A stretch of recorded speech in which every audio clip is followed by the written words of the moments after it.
Comme Ulysse qui veut entendre les voix de la tentation attachée à son mât, espérant éviter l'aberration, nous aussi, depuis Bouddha, nous le savons, le désir nous appelle constamment et réclame sa rançon.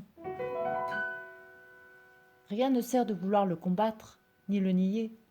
Tout cela ne lui permet que de croître. Que faire alors face à ce coup de théâtre ? Au début, commencez à le reconnaître, sans vouloir l'abattre. Le désir est une force incommensurable, concentrant son pouvoir, focalisant son énergie sur un point pour l'attirer à soi. Tel est son art.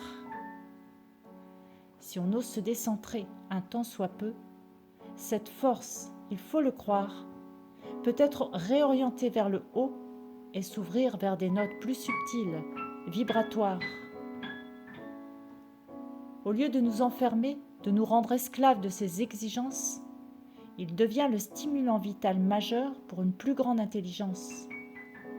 Car il peut éclairer nouvellement le sens de notre existence, la plaçant sous l'angle de ce qui cherche à être, et ceci avec toute sa puissance.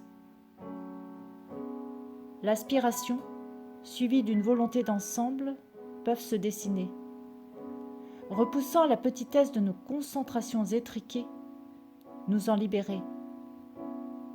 Quand l'intérêt au plus grand bien est encore et encore renforcé, il peut alors repousser naturellement ce qui n'a plus lieu d'être perpétué.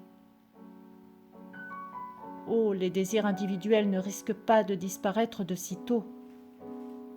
Seulement, ils seront remis à leur place par une énergie venant du haut. Au fur et à mesure, nous distinguons clairement, sans ego, que nous ne sommes plus esclaves des exigences des formes et de leur lot. Nous retrouvons un calme, un point vivant de paix intérieure qui repousse l'indésirable en résidant infailliblement dans le cœur. Ce point de calme qui permet de demeurer au centre des tourbillons extérieurs pour devenir, libre de servir ses valeurs d'ensemble, des véritables acteurs. La transmutation du désir nous permet de nous élever, de dépasser la vision d'un premier aperçu. Elle nous focalise sur plus grand que nous. Elle nous y inclut. Alors, prenons son élan pour nous tourner vers un idéal supérieur qui n'est autre que la puissance de vie qui gît au fond de tous nos cœurs.